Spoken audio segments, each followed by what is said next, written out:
matin, notre thème, c'est des fils en aiguille. Des fils en aiguille est une locution française qui signifie petit à petit, insensiblement. Des fils en aiguille, petit à petit, il est devenu voleur. Petit à petit, insensiblement. Nous l'avons choisi comme thème de notre méditation en ce jour, simplement pour affirmer que de même que le royaume grandit petit à petit, grandit insensiblement, grandit de fil en aiguille, pour devenir un gros arbre, de la même manière, grandit l'idolâtrie. Cette folie qui nous éloigne de Dieu. Nous nous plaignons de notre petitesse. Nous nous plaignons de notre petit nombre. À la lumière des textes du jour, nous affirmons que ces plaintes sont les germes, les ferments de l'idolâtrie. Des fils en aiguille, l'activiste, des fils en aiguille, le plaignard, le géniard devient idolâtre. La logique est simple. Première lecture, on nous parle du veau d'or, idolâtrie. Alors, j'interprète, j'ai dit, le peuple est arrivé à l'idolâtrie. Ils ont érigé un veau d'or qu'ils ont adoré. Mais comment en sont-ils arrivés là? C'est par leur plainte. Ils quittent l'Égypte, ils se plaignent. Devant la mer Rouge, ils se plaignent. Ils ont faim, ils se plaignent. Ils ont soif, ils se plaignent. Et le fond de leur plainte, c'est Dieu est-il au milieu de nous, oui ou non? Après avoir vu les miracles de Goshen, après avoir vu les miracles de la traversée du désert, ils se sont plaints. Après avoir mangé la manne, ils se sont plaints. Après avoir mangé les cailles, ils se sont plaints. Ils se sont posé la question, à Massa et Meriba, Dieu est-il au milieu de nous, oui ou non? Après avoir vu tout ça. Et maintenant, aujourd'hui, nous avons la conclusion de toutes ces plaintes. Eux qui se plaignaient de l'absence de Dieu dans leur vie, alors ils érigent une idole. Ils disent, c'est ça notre Dieu. C'est l'aboutissement d'un cheminement. Des fils en aiguille, ils sont devenus idolâtres. Alors, je suis parti d'où? De l'évangile. L'évangile nous présente deux paraboles. La parabole de la graine de moutarde, qui petit à petit, de fil en aiguille, grandit jusqu'à devenir un gros arbre. La parabole du levain, une petite quantité de levain qui petit à petit lève la pâte. Alors j'ai vu le petit à petit de l'évangile, des deux paraboles, et je l'ai appliqué à la première lecture. Alors pourquoi j'ai dit, le thème c'est des fils en aiguille. Des fils en aiguille, petit à petit, insensiblement. Amen. Premier point, petite moutarde deviendra grand arbre. Petite moutarde deviendra grand arbre. Dans l'évangile de ce jour, l'image de la graine de moutarde qui devient un gros arbre est utilisée pour exprimer l'importance croissante du royaume de Dieu et de l'Église. Ah, le royaume de Dieu et l'Église commence petitement, comme une graine de moutarde, commence insensiblement et grandit de fil en aiguille. Et puis après, elle devient, cette graine, elle devient un gros arbre, un grand arbre. Cette parabole nous invite à comprendre que le faible commencement cache une issue très glorieuse. Ceux qui méprisaient le jour des faibles commencements se réjouiront en voyant le niveau dans la main des Zorobabel. Sont les yeux de l'Éternel qui parcourent toute la terre. Donc, ceux qui méprisent les jours des faibles commencements se réjouiront en voyant le niveau dans la main des Zorobabel. Donc, on reconstruisait le temple. Et on a commencé comme ça, par des faibles commencements. On n'a pas de grandes entreprises, il n'y a pas beaucoup de bruit, il n'y a pas beaucoup de tralala. Et les gens se moquaient. Vous commencez comme ça. Est-ce que vous allez terminer? Il dit, moquez-vous des faibles commencements. Vous verrez où nous allons. Alors, la même chose, dans cette parabole de la graine de moutarde, c'est le même enseignement qu'ils nous ont donné. Ne vous moquez pas des faibles commencements. Une bonne et attentive lecture des Écritures nous apprend que les faibles commencements sont la loi des champions de Dieu.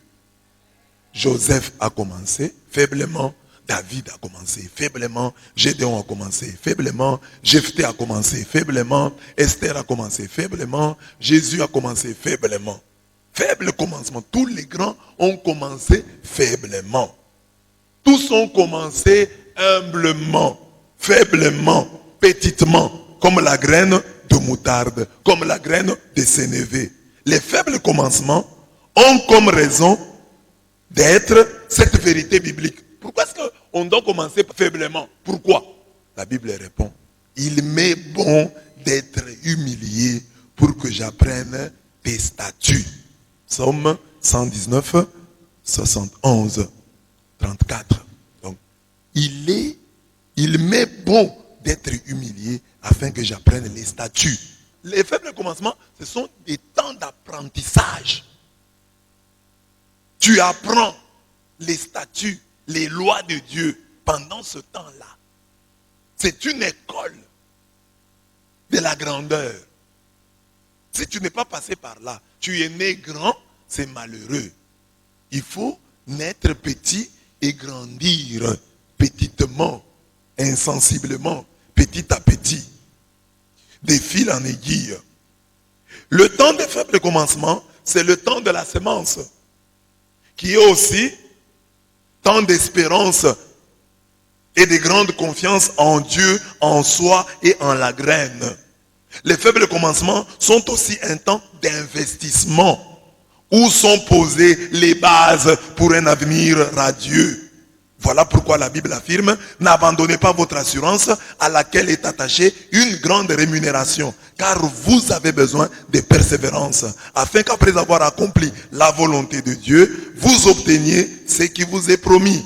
Encore un peu de temps, celui qui doit venir viendra, et il ne tardera pas, et mon juste vivra par la foi. Mais s'il se retire, mon âme ne prend pas plaisir en lui. Nous ne sommes pas de ceux qui se retirent pour se perdre, mais de ceux qui ont la foi pour sauver leur âme. Hébreux 10, 35 à 39. Pour que la graine de moutarde devienne arbre, on nous demande que la patience et la persévérance. La petite graine qui croit en son avenir est un gros arbre en devenir.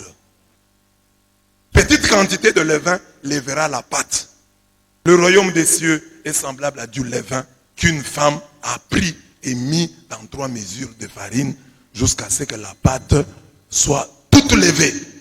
Matthieu 13, 33. Le levain, c'est la levure qui est utilisée en cuisine pour lever la pâte. Cette image est utilisée par notre Seigneur pour nous inviter à ne pas nous plaindre de notre petit nombre, mais à croire à notre capacité à amener un grand nombre dans les hauteurs. Sois sans crainte, petit troupeau, car votre Père a trouvé bon de vous donner le royaume. Luc 12, 32. En son temps, Gédéon comprit cette mystique du levain dans la pâte. Dieu lui dit ceci, le peuple qui est avec toi est trop nombreux pour que je livre Madian entre ses mains. Israël pourrait en tirer gloire à mes dépens et dire, c'est ma propre main qui m'a délivré. Juge 7, 2. Donc, Israël allait en guerre contre Madian. Et ils étaient nombreux. Dieu dit à Gédéon, je vais réduire le nombre de tes militaires, parce que si vous allez en grand nombre, vous gagnez, vous allez penser que c'est par votre propre force. Alors moi, je vais réduire le nombre de votre armée pour que vous alliez en guerre. Si vous gagnez en petit nombre, vous croirez que c'est moi qui ai fait. Vous me donnerez toute la gloire qui me revient. C'est ça le levain dans la pâte. La pâte est toujours abondante.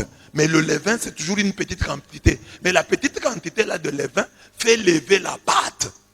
C'est ça les chrétiens. Nous sommes en petit nombre. Mais nous devons amener les autres vers les hauteurs. Le chrétien n'est pas tiré vers le bas par la majorité. Les chrétiens sont la minorité qui tire vers le haut la majorité. Donc nous devons avoir un véritable leadership. Un leadership pour le bien. Amener les autres à l'excellence. Et non tirer les autres vers la médiocrité. C'est de ça que je parle. Au lieu de nous plaindre au sujet des chrétiens abonnés aux absents, jouons avec l'aide du Saint-Esprit notre rôle de levain dans la pâte en transformant notre monde, en transformant notre paroisse et non à la déformant. Ne participe pas à la déformation de la paroisse. Ne participe pas à la détérioration de la vie paroissiale. Pour comprendre cette œuvre de transformation, Jésus choisit 12 apôtres et 72 disciples. Ce petit nombre, cette petite quantité de levain a, avec le Saint-Esprit, renouvelé la face de la terre. Ce petit nombre-là. 12 apôtres, 72 disciples. A renouvelé la face de la terre. Aujourd'hui, nous sommes au Congo et nous parlons de Jésus-Christ. Ce levain dans la pâte du monde qui a transformé le monde. Ce petit groupe d'individus illettrés a transformé la face du monde. C'est la question que je pose toujours. Je dis, voilà, les apôtres ont changé le monde. Que changeons-nous? Que changeons-nous dans ce monde? Le secret du succès de cette œuvre est connu. Le Seigneur travaillait avec eux et confirmait la parole par les miracles qui l'accompagnaient. Les miracles qui accompagnaient la parole. Donc, le Seigneur travaillait avec eux et confirmait la parole par les miracles qui l'accompagnaient. Marc 16, 20. Voilà mes bien-aimés. La parole du grain de moutarde parle de faibles commencements. La graine de moutarde commence petitement. La parabole du levain parle de la quantité. Dans ce monde, les chrétiens sont minoritaires. Tout en étant, les vrais chrétiens sont minoritaires. Tout en étant minoritaires, ils sont appelés à porter le monde vers les hauteurs, vers Dieu. Voilà l'interpellation. Alors, c'est ça. Faible commencement, c'est dans la vie de chaque jour. Oh, je commence petitement, mais je dois grandir. Faible commencement. Je suis aujourd'hui jeune. Je dois l'accepter. Ce n'est pas du jour au lendemain que je deviendrai un gros arbre. Mais, si je crois en mon avenir, je suis un gros arbre en devenir. De l'activisme à l'idolâtrie. La première lecture de ce jour critique l'idolâtrie avec l'épisode du veau d'or. Alors, mon thème c'est de fil en aiguille. Je montre comment on devient idolâtre. J'ai dit, on devient idolâtre insensiblement, petit à petit. Comment ça? Par l'activisme. Quand tout le temps, on ne fait que travailler pour Dieu. Tout le temps, on n'est que dans le champ de Dieu. On n'a pas le temps de prier. Parce que le premier commandement dit, tu aimeras ton Dieu par-dessus tout. D'abord, il faut aimer Dieu. Soigner ta relation avec lui. Si directement tu te mets à travailler pour Dieu et que tu ne soignes pas ta relation intime avec lui, tu deviendras au bout d'un temps idolâtre. Tu vas commencer à idolâtrer le travail apostolique. Tu vas commencer à idolâtrer ton ministère. Tu vas commencer à idolâtrer le travail que tu as. Tu n'as plus le temps pour Dieu. L'esprit de Marthe va tomber sur toi. Marthe était une activiste hospitalière, généreuse, accueillante. On l'apprécie pour ça. Mais Jésus a dit que c'est Marie qui est restée au pied de Jésus écoutant la parole, qui avait choisi la meilleure part. Alors quand on est chrétien et qu'on est toujours dans l'activité, en train de s'activer pour que ceci marche, pour que cela marche encore, on tombe dans l'activisme. Et l'activisme, c'est une idolâtrie qui vient petit à petit. Tu vas devenir l'adorateur de l'activité, adorateur du ministère, adorateur de tes travaux. Tu es choriste, maître chantre ou qui, mais tu n'as plus le temps de la prière. Tu es déjà tombé dans l'activisme. Et l'activisme, c'est de l'idolâtrie qui ne veut pas dire son nom. Tu adores le travail. Tu adores diriger les chants. Tu adores prêcher la parole de Dieu. Tu adores ceci. Mais tu n'as plus le temps de rentrer en toi-même et de parler à ce Dieu-là qui est ton boss, qui est ton patron. Ceux qui travaillent pour Dieu Demandez-vous, après avoir parlé de Dieu, est-ce que j'ai encore le temps pour parler à Dieu? Parce que c'est deux choses différentes. Parler de Dieu et parler à Dieu. Beaucoup de gens parlent de Dieu. Très peu parlent à Dieu. Alors quand tu commences à parler tout le temps de Dieu et que tu n'as pas le temps de parler à Dieu, tu es tombé dans l'activisme et l'activisme est une forme d'idolâtrie. C'est une idolâtrie qui ne dit pas son nom. Alors, comment concilier? C'est Saint Benoît qui nous a aidé à concilier Marthe et Marie en nous disant ora et labora. Donc, comme chrétien, il faut prier et travailler. Il n'a pas dit labora et ora. Il dit ora et labora. Prie et travaille. Parce que la prière est prioritaire. Cette relation à Dieu, cette écoute de la parole de Dieu, cette méditation des oracles divins, elle est prioritaire. Ora et labora. Prie et travaille. Ça c'est Saint Benoît qui a mis donc Marie et Marthe. Marie et Marthe. Mais ne mettez pas Marthe et Marie. Non, non. Marie et Marthe. Et votre vie va avancer. Pas Marthe et Marie, non. D'abord la prière. Soignez votre intimité avec le Seigneur. La Bible a retenu le nom de Marie pour ses saintes romances à l'égard de notre Seigneur. Le mérite de Marie fut de s'asseoir pour écouter sa parole. À son école, le Seigneur nous invite à devenir vite et bien ces hommes et ces femmes concentrés, pieux, intérieurs, attentionnés, chaleureux, ayant un cœur semblable à celui de Marie. Des membres de l'auditoire des rêves que Jésus est venu former sur terre. Des hommes et des femmes ayant compris que la meilleure part consiste à s'asseoir, à écouter, à parler amoureusement à Jésus, à ses pieds. Nous devons être les lézards, faciles à attraper, mais hantant le palais royal. On dit que le lézard, c'est un reptile facile à attraper, mais il a une qualité, il hante le palais royal. C'est ça que tu dois être. Tu es chrétien, tu peux être facile à attraper, mais hante le palais royal. Sois dans la maison de Dieu. Fréquente la maison de Dieu. C'est vrai, je suis faible, mais je hante la maison de Dieu. Je hante le palais royal. On me voit à l'église. Pas parce que je suis saint, mais parce que je veux me sanctifier. Proverbe 30, 28. Mais il s'y est de noter malheureusement que dans nos rangs, nombreux, vaincus par Belzéboul, démons de la saleté, démons de la paresse, démons de l'incurie, ne sont ni Marie ni Marthe. Qui es-tu? Un adorateur du repos. Parce que la prière, t'écoute. Ah, je vais prier. Non, non, non, non, je suis fatigué. Je me repose. Et tu ne pries pas. Adorateur du repos, adorateur du téléphone. Ceux qui n'adorent pas le repos adorent le téléphone. Il peut passer 1 heure assis dans son téléphone, ne faisant rien. Voyant ceci, voyant cela, regardant tel statut, regardant tel post, c'est tout.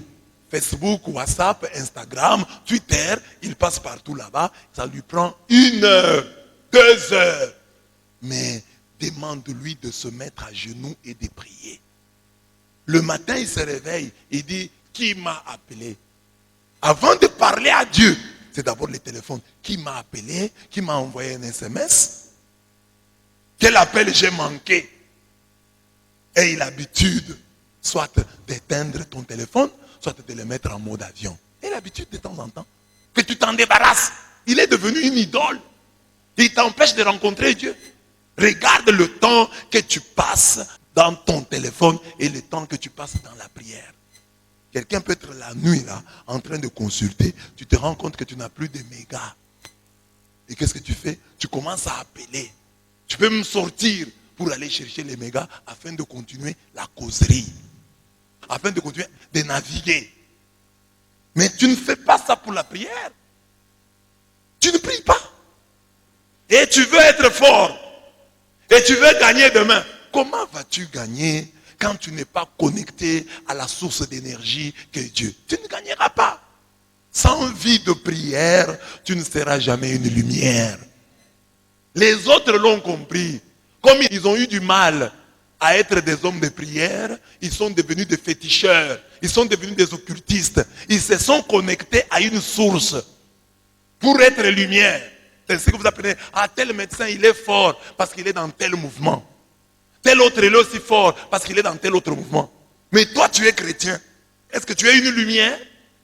Pour être lumière, le chrétien doit s'enraciner dans la prière. C'est là ta source d'énergie. Tu es connecté à Dieu. Tu es branché sur Dieu pour être fort. Dans ce monde, tu rencontreras des gens connectés à d'autres forces. C'est force contre force. C'est serpent contre serpent. C'est puissance contre puissance. Pour réussir dans la vie, il faut t'allier au plus fort. Et le plus fort, c'est le Seigneur. Et comment tu t'allies à lui? Quand la nuit, tu penses à lui et que tu restes des heures à lui parler. Quand tu n'es pas seulement un homme qui prie, mais quand tu deviens un homme de prière. Quand tu dépasses cette étape-là d'homme de prière, tu deviens un homme en prière. Amen. Dis à ton voisin, ne sois pas seulement un homme qui prie. Deviens un homme de prière. Ne t'arrête pas là. Deviens un homme en prière. Connecte-toi à la source de vie. Connecte-toi à la source de vie. Si tu te débranches, tu vas t'éteindre. Tu ne vas pas briller. Et il y a des gens qui pensent qu'ils brillent.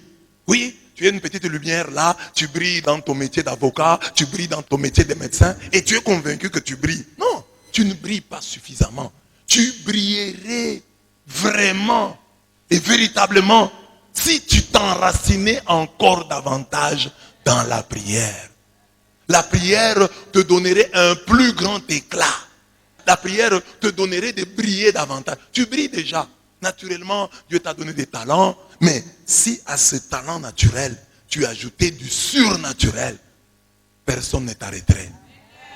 Personne ne t'arrêterait. Tu serais inarrêtable. Tu serais imbattable.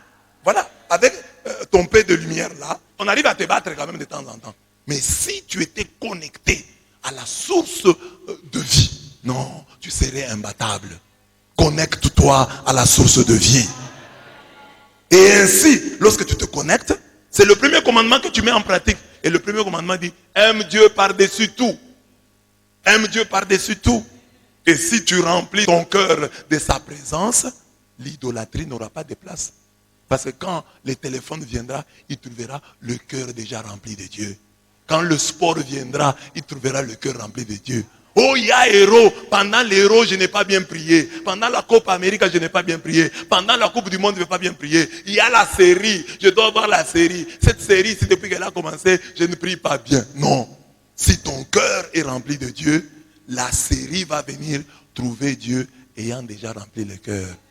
Et ne saura pas où s'installer. Le téléphone mêmement. Et la force pour le ministère, la force pour le travail te viendra de la prière. Pourquoi est-ce que nous ne gagnons pas? L'église ne gagne pas, perd beaucoup de combats. C'est parce que les membres de l'armée de l'église ne sont pas branchés sur Dieu. Nous avons autant de choristes qui viennent à la messe sans avoir prié. Nous avons autant de lecteurs qui viennent à la messe sans avoir prié. Ceux qui sont là devant, est-ce qu'avant de passer là-bas, vous êtes consacrés à Dieu? Seigneur, aujourd'hui je dois lire. Que ton Esprit Saint soit avec moi. Que ton Esprit Saint me couvre. Tous ceux qui sont devant là, ils ont prié. Ils ont fait une prière. Ils se sont consacrés aujourd'hui. Seigneur, aujourd'hui, j'ai du travail. Remplis-moi de force. Je vais donner aux gens la communion. C'est moi qui vais lire aujourd'hui. Que je lise bien. Je serai acolyte aujourd'hui. Seigneur, que ma présence devant là aide les autres à prier. Que l'onction qui est sur moi descende et se répande sur le peuple qui viendra à la prière aujourd'hui. Je disais qu'il sied de noter que dans nos rangs, nombreux, vaincus par Belzéboul, démons de la saleté, de la paresse et de l'incurie, ne sont ni Marthe ni Marie. Ils adorent simplement le repos. Ils adorent les téléphones. Ils n'iront pas au ciel. Parce que la Bible dit, heureux les morts qui meurent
Tu as adoré le veau d'or. Tu as adoré le veau d'or. Vous êtes à l'église, vous ne voulez pas les sanctions. 3000 furent tués. Et Dieu promit d'effacer dans la suite les autres de son livre. Ceux qui ne sont pas morts. Certains, Dieu a dit, je vais effacer leur nom de mon livre. Peine éternelle. Peine temporelle, c'était la mort là. Peine éternelle, c'est maintenant Dieu efface votre nom de son livre. Parfois on ne dit pas ça. Tout ceci est arrivé à Israël pour nous servir d'exemple. 1 Corinthiens 10, 1 à 11. De ce texte, nous tirons une leçon. La miséricorde de Dieu n'est pas synonyme d'impunité. Dieu est miséricordieux, mais il ne favorise pas l'impunité.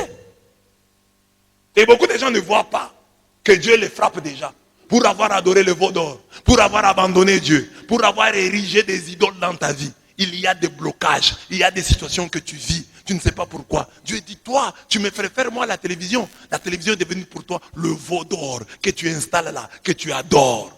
Le veau d'or que tu adores, c'est la télévision. Le veau d'or que tu adores, c'est le téléphone. Le veau d'or que tu adores, c'est ton travail.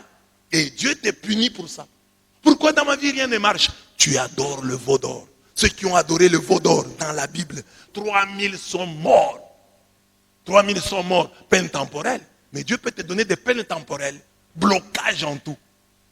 On efface ton nom de la liste des mariés. On efface ton nom de la liste de ceux qui vont trouver du travail. On efface ton nom de telle et autre liste. Il y a des listes sur lesquelles ton nom ne figure pas.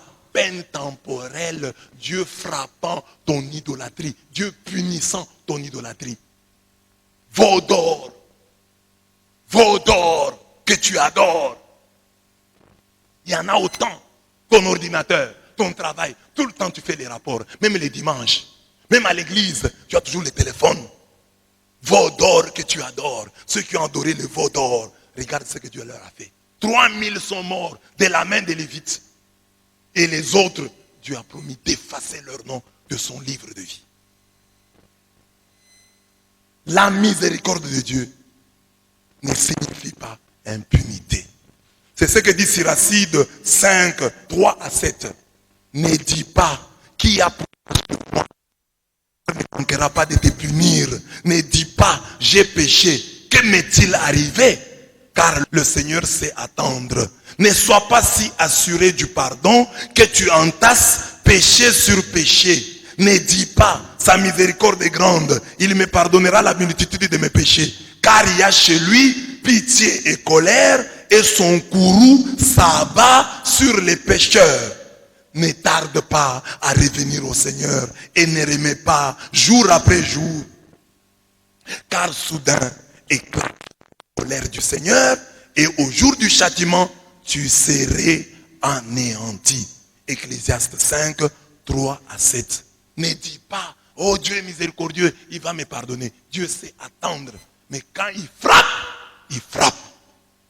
Tu vas dire, ah Dieu ne m'a pas averti. Dieu t'a averti de 1001 manières. Dieu a toujours averti. Dieu avertit toujours. Lorsque la Bible nous dit, petits enfants, gardez-vous des idoles, 1 Jean 5, 21, elle n'ignore pas que ces idoles entrent en nos vies de fil en aiguille, sans qu'on s'en rende compte.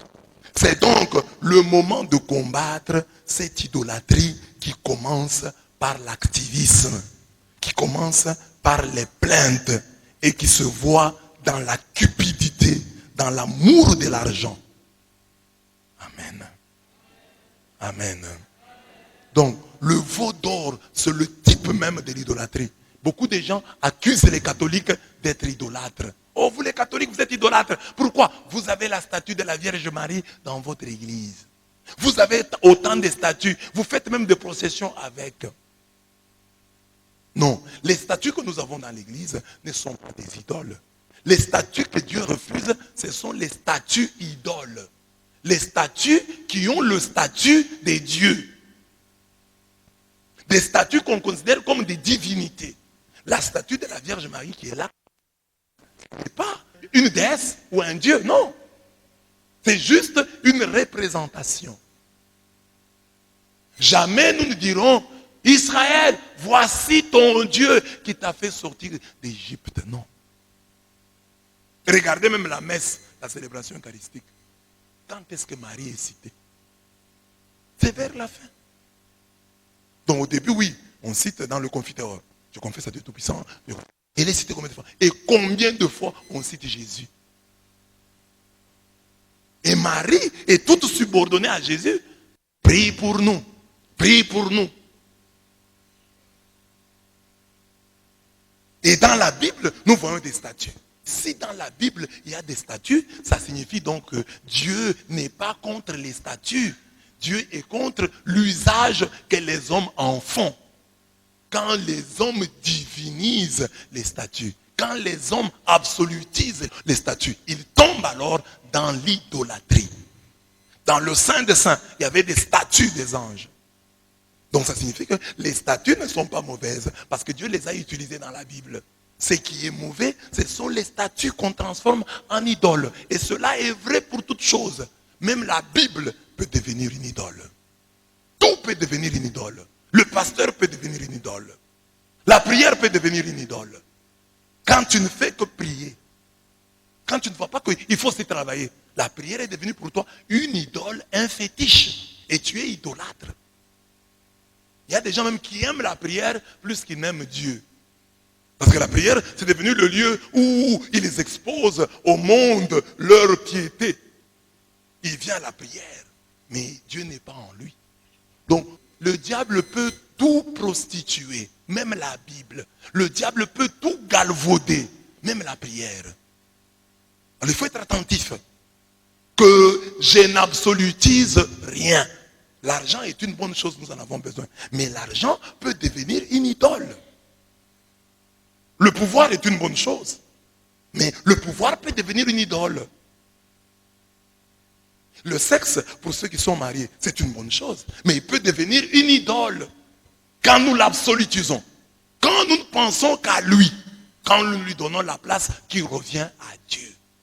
Donc l'idolâtrie va au-delà des statuts. C'est ainsi que la Bible dit, la cupidité, c'est de l'idolâtrie, l'amour de l'argent.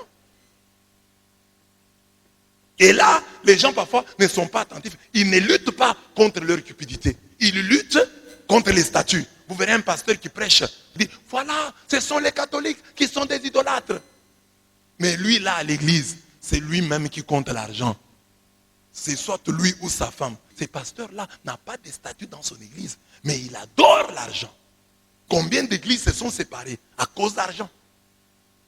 Il y a des ministères qui ont changé à cause des femmes. J'avais ma femme, et après, je renonce à elle pour épouser une plus jeune. Et je trouve des justifications dans la Bible. Ouais, le sexe, la femme, c'est devenu une idole. Elle prend la place de Dieu. On l'absolutise. On ne peut pas vivre sans.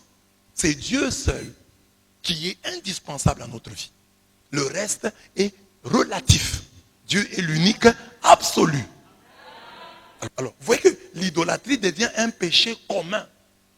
Ce n'est pas seulement ceux qui ont des statuts, c'est un péché commun qu'on devrait condamner dans toutes les églises. Parce que dès que tu absolutises quelqu'un, quelque chose, tu deviens idolâtre. C'est Dieu seul qui est l'unique absolu. Toutes les choses, tous les hommes sont relatifs. Marie est toute relative. Elle est toute subordonnée à son fils. Marie est grande de la grandeur de son fils. Et vénérer Marie, c'est adorer Jésus. C'est comme si toi tu as dit pour ma mère. Tu n'as pas d'abord connu ma mère. Tu m'as connu moi. Et après m'avoir connu, tu as cherché maintenant à connaître ma mère. Alors, c'est par respect pour moi que tu t'es intéressé à ma mère. Nous les catholiques, c'est par respect pour Jésus que nous avons dit, ah, Jésus ici il est bon, mais qui l'a mis au monde? Et nous avons cherché Marie et nous avons trouvé Marie. Ah, c'est toi qui as mis Jésus au monde. En tout cas, tu es béni entre toutes les femmes. Et Jésus, le fruit de tes entrailles, est béni. Sainte Marie, Mère de Dieu, priez pour nous, pauvres pécheurs, maintenant et à l'heure de notre mort. Amen. Elle est toute relative. C'est du débordement de notre amour pour Jésus-Christ que nous aimons Marie. Nous sommes l'épouse du Christ. Alors une bonne épouse ne peut pas mépriser sa belle-mère. Nous sommes l'épouse du Christ. Et Marie est notre belle-mère. Alors nous l'aimons pour ça, nous la respectons. Si j'aime mon mari, je dois aimer sa mère. Je ne peux pas dire à mon mari, je t'aime seulement toi. Ta maman là, qu'elle ne vienne pas. C'est une enveloppe. Ça, c'est une mauvaise femme. Il n'y a personne qui va épouser une telle femme. Il n'y a personne qui va vivre en paix avec une telle femme. Toutes les églises qui méprisent Marie, c'est ça qu'ils sont en train de dire à Jésus. Jésus, toi on t'aime, mais la belle-mère là, on ne l'aime pas. On refuse Marie. Alors, regardez maintenant l'attitude de Jésus. Vous injuriez Marie. Vous dites Marie c'est un démon. Vous dites Marie c'est une sirène. Vous dites la Marie là des catholiques, ce n'est pas la Marie de la Bible. Au nom de quoi? Nous disons bien Sainte Marie, Mère de Dieu. Dieu là c'est Jésus. Nous reprenons les paroles de la Bible. Je vous salue Marie, pleine de... Le Seigneur est à... Vous êtes bénis entre toutes. Tout ça sont des paroles bibliques. Et Jésus, le fruit de ton ventre, le fruit de tes entrailles. Donc Jésus est le fruit. Donc Marie est là, l'arbre. Tu ne peux pas aimer le fruit et refuser l'arbre. Si Jésus est le fruit des entrailles de Marie, donc Marie est l'arbre qui nous a donné Jésus. Tu aimes le citron, tu refuses les citronniers. Ce n'est pas possible. C'est la foi catholique. Donc Marie, nous l'aimons parce qu'elle a porté Jésus. C'est en Jésus que nous l'aimons. Et c'est du débordement de notre amour pour Jésus. L'amour était tellement grand qu'il a débordé, il a touché Marie. Il a débordé, il a touché mon frère. Il a débordé, il a touché ma soeur. Il a débordé, il a touché les apôtres. Il a touché Saint-Pierre. Tous ceux qui étaient autour de Jésus, je les aime. Il y a des femmes comme ça. C'est ça, les mauvaises épouses du Christ. Une femme qui vient dans votre vie et qui ne veut plus que vous ayez des relations avec votre mère. Ça existe. Une femme qui vient dans votre vie et qui ne veut pas que vous ayez des relations avec vos anciens amis. Ça existe. C'est ça les autres églises là. Ah, Saint-Pierre, c'est rien. Saint-Paul, c'est rien. Marie, c'est rien. Donc tous ceux qui étaient autour de Jésus là sont rien. Il n'y a que toi qui es quelque chose. Vous verrez même un pasteur s'est targué d'être quelqu'un. Et il méprise Marie. Et lui c'est quelqu'un. Vous vous jouez de l'homme de Dieu. Vous vous jouez de l'homme de Dieu. La Bible dit, ne touchez pas à Méouin. Méouin là c'est lui. Croyez en Dieu, vous serez fort. Croyez en ses prophètes, vous triompherez. Le prophète là c'est lui. Marie elle n'est rien. Saint-Pierre n'est rien. Saint-Paul, il conteste même quand nous appelons Saint-Paul. Pourquoi vous appelez Saint-Paul? Ils disent l'apôtre Paul. Nous disons Saint-Paul. C'est l'église catholique, l'église du respect. Et regardez, quand nous étions seuls ici, il y avait les catholiques et les protestants. Il y avait plus de biens dans le monde que maintenant. Il y avait plus de biens. Les gens ne volaient pas comme aujourd'hui. Vous avez appris du temps de Lumumba, le temps de Kasavubu, un Congolais qui a volé des millions. Mais c'est aujourd'hui, avec les sectes, parce qu'on prêche, Dieu va t'élever. Tu vas arriver à un niveau tel que le monde ne va pas l'attendre. Le monde ne va pas comprendre. Alors lui comprend, ah, c'est ça l'élévation. J'ai l'argent ici, 6 millions du pays. Il prend 5 millions et demi. Mais quand on avait l'église là, l'église de tu es là au cœur de nos vies. Et c'est toi. On avait l'église là comme ça. Il n'y a pas de problème. Le Seigneur nous a aimés comme on n'a jamais aimé. Comme une étoile dans la nuit, partageons, il nous donne son amour. Le pain de Dieu. Mes chers frères, quand nous chantions comme ça, on ne volait pas des millions au Congo. Quand nous tous nous étions en train de chanter comme ça, on ne détournait pas l'argent au Congo. Il y avait moins de vols dans ce pays. Il y avait moins de crimes. Il y avait moins d'empoisonnement dans ce pays. Depuis que nous nous sommes séparés, nous sommes sortis de l'église de Jésus-Christ. Regardez maintenant combien d'empoisonnement, les meurtres, les vols, les Congolais détournent des millions. Nous avons eu dans ce pays le président Kasavubu, un catholique. Il a terminé son mandat comment? Il remettait l'argent dans le trésor public. Kasavubu n'a pas détourné. un ancien séminariste. Aujourd'hui, avec la multitude de la prolifération des sectes, les gens volent des millions. On s'empoisonne à tout bout du champ. À l'époque où nous chantions tout ça, oh, on allait dans un bar, on mettait la bière dans un verre. Aujourd'hui, on ne met plus la bière dans le verre. Chacun avec sa bouteille, craignant l'empoisonnement. Oh, plus nous nous assemblons, nous devenons pires. Plus nous prions, plus il y a d'églises, plus le mal ne fait que s'approfondir. Revenons à l'église, revenons à ces chants, à cette église qui nous apprenait des choses simples, mais des choses vraies, l'amour. Regardez aujourd'hui la haine qu'il y a. Regardez la haine qu'il y a. Et ceux qui sont à la tête, les leaders de la haine, ce sont des chrétiens, entre guillemets. Mais quand nous chantions ça, tous, il y avait moins de haine. Reconnaissez-le. Il y avait moins de haine. Il y avait moins d'empoisonnement. Il y avait moins de détournement. Quand nous chantions à l'époque là, après avoir été prêchés par les missionnaires, il y avait moins de ces choses. Reconnaissez-le. Aujourd'hui, nous sommes à l'époque de la spécialisation du péché. Plus nous prions, plus nous nous spécialisons dans le mal. Nous nous assemblons non pour devenir meilleurs, mais pour devenir pires. Et c'est ça.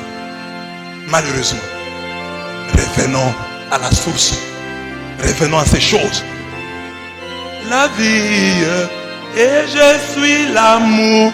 Ô Seigneur, emporte-nous dans ton amour. Que Dieu vous bénisse.